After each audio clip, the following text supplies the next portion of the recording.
Oke, baik, Pak Rasman, ditahan dulu. Saya ingin minta pendapat kepada Pak Susno. Bagaimana tadi dipertanyakan oleh Pak Rasman terkait dengan CCTV? Tadi dibilang Pak Rasman di flyover tidak ada CCTV. CCTV yang mana, Pak Susno, yang Anda maksud yang harus dibuka begitu? Iya, betul.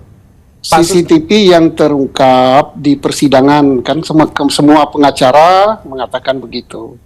Yang berhak menjawab ada apa tidak CCTV, kita tunggu jawaban dari Polri. Nah, silakan instansi saya menjelaskan itu, karena itu menjadi debat publik gitu. Kalau saya yang menjelaskan ada apa tidak, saya hanya dari apa yang terangkat. Kalau saya katakan tidak ada, saya mengingkari apa yang dinyatakan di ranah publik. Kalau saya nyatakan tidak ada, mengingkari. Kalau saya nyatakan ada, saya tidak tahu gitu. Jadi silakan. Boleh nggak saya bertanya ke Pak Susno?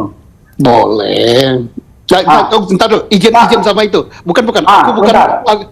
Pak Rasman ditahan dulu. Pak Susno silakan. Pak Susno silakan diselesaikan dulu. Pak Susno, apakah hukum? Iya. Pak Rasman ditahan dulu. Biarkan. Oke. Sudah diizinkan belum? Pak Rasman ditahan dulu. Pak Rasman ditahan dulu. Pak Susno silakan diselesaikan dulu jawabannya. Baru nanti Pak Rasman bisa menjawab. Silakan Pak Susno. Ya. Jadi kita serahkan kepada Humas Polri untuk dijelaskan ada apa tidak, supaya ini tidak menghebohkan. Oke, Pak Rasman silakan. Apa yang ingin Anda tanyakan ke Pak Susno? Saya ingin tanya kepada Pak Susno sebagai mantan Kabar Eskrim.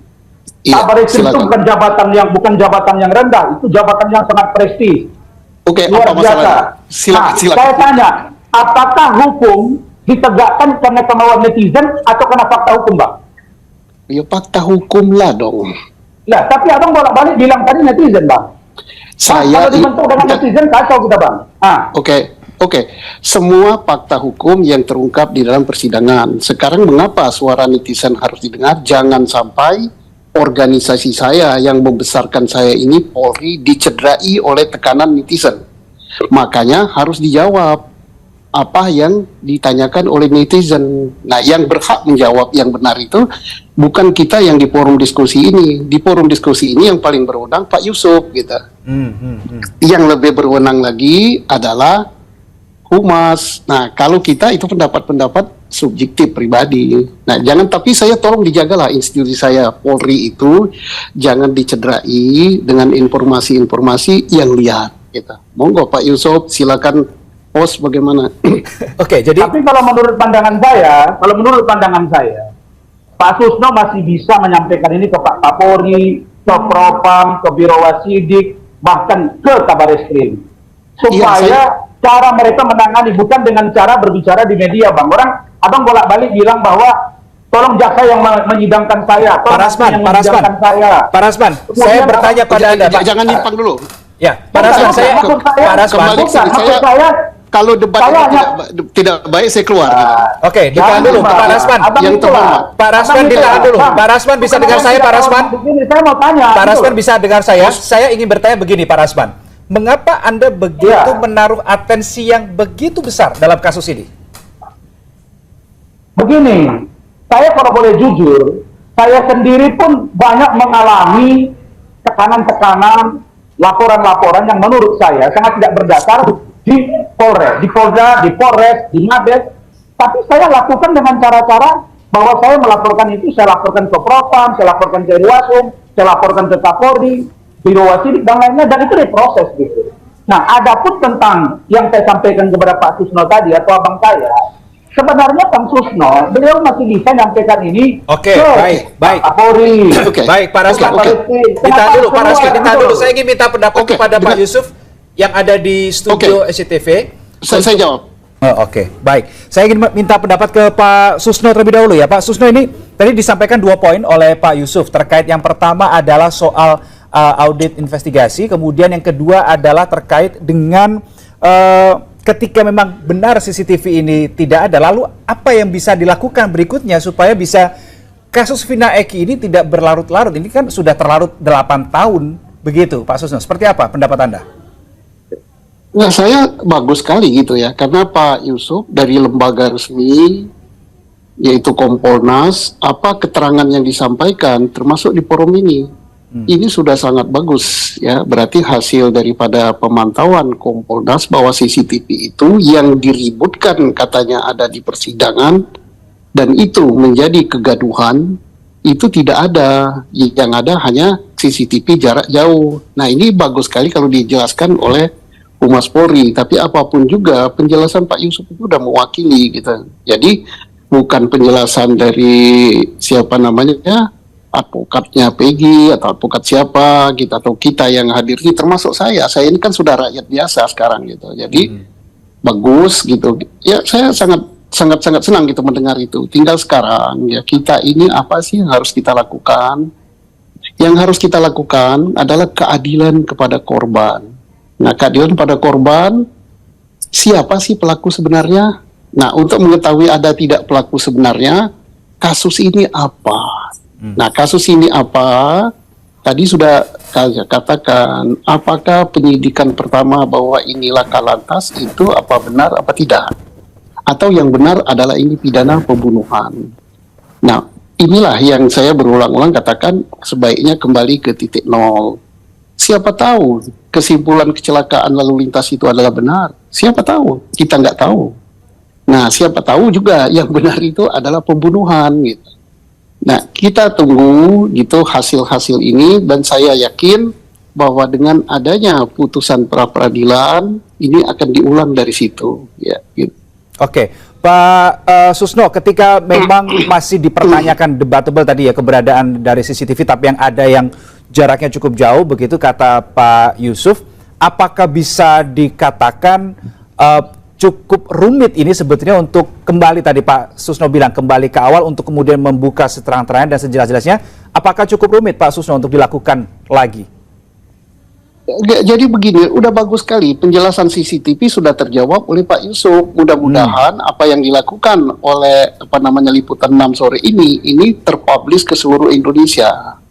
Nah, kenapa harus kembali ke titik nol, yaitu apa sih kasus ini sebenarnya? Kecelakaan benar atau pembunuhan? Kalau ini ternyata kecelakaan benar dan bisa dipertanggungjawabkan secara ilmiah, secara forensik gitu, apalagi kecelakaannya tunggal, maka selesailah masalah ini. Selesai gitu, berarti sudah benar polisi tahap pertama. Jadi hilanglah nama-nama yang, ya soalnya kalau ini kecelakaan tunggal ya nggak ada tersangkanya. Berarti ya, yang sudah terlanjur terpidana seperti apa Pak Susno? Gimana? Kalau yang misalnya ketika kembali ke titik nol kemudian disimpulkan ini adalah suatu kecelakaan, ini misalnya ya. Lalu bagaimana para terpidana yang sudah menjalani hukuman? Statusnya otomatis bebas atau bagaimana? Tidak, kan untuk bebas itu tetap harus PK, jalan hukumnya ada pintu PK. Jadi kesimpulan daripada penyidik itu temuan baru. Itulah nupum. Bahwa berdasarkan penyidik tentunya dengan bukti-bukti forensik, dengan saksi dan apa-apa yang nggak terbantahkan, silakan dipakai oleh PH untuk mengajukan PK. Jadi bagus lah, sarannya Kompolnas itu bagus sekali kalau seperti itu ya. Oke, baik. Tadi sudah ada dari Pak Yusuf, dari Pak Susno juga sudah. Saya ingin minta pendapat ke Pak Rasman. Jadi supaya kasus ini tidak lagi buram, terang seterang-terangnya penanganannya, apa masukan Anda? Seperti apa? Ini, pertama saya sampaikan dulu ya, bahwa saya sebenarnya tidak ingin bermusuhan, apalagi berbeda pendapat dengan Bang Susno enggak. Ini memang semata-mata saya ini bagaimana proses hukum jalan. Saya stressing point banyak yang saya pendapat dengan Pak Yusuf selaku perwakilan dari Kompolnas. Tetapi ada satu hal Pak Yusuf, bahwa dalam data yang kami punya berdasarkan fakta-fakta saya sampaikan terkait dengan pengajuan PK, saya ingin sampaikan ada satu orang yang bernama Saka Tasal. Halo, berisik nih. Iya, silakan. Ada suara masuk. Ada suara masuk. Oke, baik. Mungkin ada suara lain yang masuk di sini, teman-teman bisa tolong dibantu. Oke, baik, silakan. Silakan, Pak Rasman, silakan. Oke. Saya ingin sampaikan ke Pak Yusuf ya, bahwa Saka Tatal dia mengajukan peninjauan kembali. Ya. Tapi yang perlu kita ingat Bang, bahwa Saka Tatal ini telah mengajukan gerasi bersama 7 orang terpidana lainnya 2020. Dan gerasi itu ditolak oleh Presiden Jokowi. Bukankah gerasi mengakui perbuatan? Nah, terus kalau ini diajukan lagi menyampaikan permohonan PK, kan ujung-ujungnya sama. Diterima atau ditolak, dikurangi dan lain sebagainya. Tapi dia sudah mengakui bahwa itu adalah perbuatannya. Nah, ini adalah putusan hukum. Begitu juga dengan putusan pengadilan negeri Cirebon yang sudah memvonis inkrah. Itu poin satu. Poin yang kedua, ada 5 lagi terpidana yang akan mengajukan PK yang dipimpin oleh DPN Pradi, dipimpin oleh Bang Ruli Panggabean atas utusan dari Bang Oto. Yang saya ingin katakan, kalau mereka mengajukan PK, saya kasih tahu informasinya bahwa 2017 5 orang ini, Pak Yusuf atau Bang Yusuf, sudah mengajukan pra peradilan 2017 dan pra peradilan itu ditolak gitu. Nah, artinya kalau ini kita ajukan PK, lalu kemudian keluar putusan dari Mahkamah Agung, waduh, ini tambah ruwet lagi masalah hukum kita. Nah, karena itu saya berharap agar diuji putusan hakim ini. Karena putusan terapit itu kan bukan segala-galanya. Kita tidak bisa mengatakan bahwa Peggy Setiawan itu bukan Peggy teror. Kita nggak bisa bilang bahwa Peggy Setiawan bukan pelakunya. Dia pada administratif kok. Nah, makanya saya dapat informasi pihak Polda Jabar dan ada beberapa orang dari penasihat hukum atau dari praktisi hukum akan menguji putusan ini. Kenapa? Baik. Karena putusan ini menyelesaikan masalah, tapi menambah masalah baru. Bahkan melampaui kewenangannya, itu disebut dengan kontrapetika. Dan ada abuse of power, penyalahgunaan kewenangan yang akan kami lakukan. Barangkali seperti itu pertimbangan hukumnya gitu. Baik. Pak Susno, Anda sebagai mantan Kabar Eskrim begitu ya, kalau melihat kondisinya seperti ini, supaya bisa jelas gamblang ke depan. Tadi Anda mengatakan kembali ke titik nol. Pertanyaannya begini, siapa yang harus diperiksa terlebih dahulu untuk bisa mengetahui ini secara terang benderang? Alat bukti apa yang harus didapatkan atau yang harus didetailkan lagi, dijembrengin lagi, begitulah Pak Susno. Apa yang akan Anda lakukan? Atau masukan ini bisa jadi masukan juga untuk penyidik? Pertama, mungkin sebagian penyidiknya sudah ada yang pensiun ya, karena 8 tahun. Sebaiknya tidak terbuka ke publik, tapi tetap di bawah kendali atau di bawah pantauan dari Kompolnas, pengawas penyidik gitu, dari Mabes ya, dan termasuk juga dari Propam ya. Ditanya benar-benar, dievaluasi benar-benar kasus ini saat ditemukan itu, untuk menentukan peristiwanya itu apa sih, apakah ini pidana atau bukan pidana. Setelah kita sampaikan misalnya pidana. Nah, kalau pidana, lanjutkan apa yang didapat oleh hasil daripada Pak Yusuf dalam pemantauan. Karena kalau bukti elektronik itu ada terkait dengan IT dan menohok kepada peristiwa pada satu orang, mau ngaku, mau tidak ngaku, mau apapun, silakan. Karena itu sudah tak terbantahkan gitu bukti elektronik. Makanya Pak Kapolri dalam pidatonya menekankan selalu bahwa bukti forensik gitu. Jadi silakan disidik, termasuk bukan disidik ya, tapi dimintai keterangan. Waktu menentukan ini pidana itu bagaimana sih? Waktu menentukan ini laka lantas itu bagaimana sih? Kemudian barang buktinya itu apa?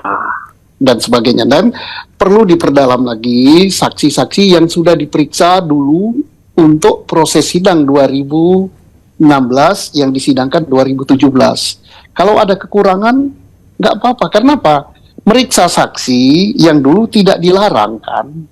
Yang diputuskan pra peradilan itu kan terkait dengan tersangka Peggy. Tapi untuk tersangka yang lain, untuk saksi yang lain tidak salah itu diperiksa. Nah, sekarang bagaimana untuk perlawanan terhadap pra peradilan? Ya inilah yang namanya hukum. Asiknya hukum itu di sini kan. Tidak ada sesuatu yang sempurna, pasti ada celahnya. Tadi di Kurasman sudah nemukan celahnya. Di situ di nomor 5 itu katanya ada keanehan. Ya silakan. Itulah asiknya hukum ini. Nah, bagi berdebat dan ketemu di situ. Nah, sekarang kalau kita misalnya ya, ini saya sumbang sedikit lah ya. Dan saya belum tentu benar ya. Kalau seandainya dibuka lagi misalnya, apakah keputusan penyidikan ini harus dibatalkan gitu, nomor 5. Nah, cara batalkannya gimana? Nah, praktisi hukum tahu itu caranya gimana. Nah, ini asiknya itu di sini. Kan banyak profesor kita, dan ini mungkin temuan-temuan baru yang akan menambah wawasan kita. Termasuk saya yang sudah pensiun ini ingin ditambah wawasan juga. Oh itu. Ada yang berpendapat pra-peradilan tidak bisa dibanding. Ada yang tapi nggak ada yang sesuatu yang hakiki di dunia ini. Sesuatu itu kan pasti ada. Yang sempurna itu nggak ada lah, kecuali ciptaan Tuhan gitu. Ya, terima kasih.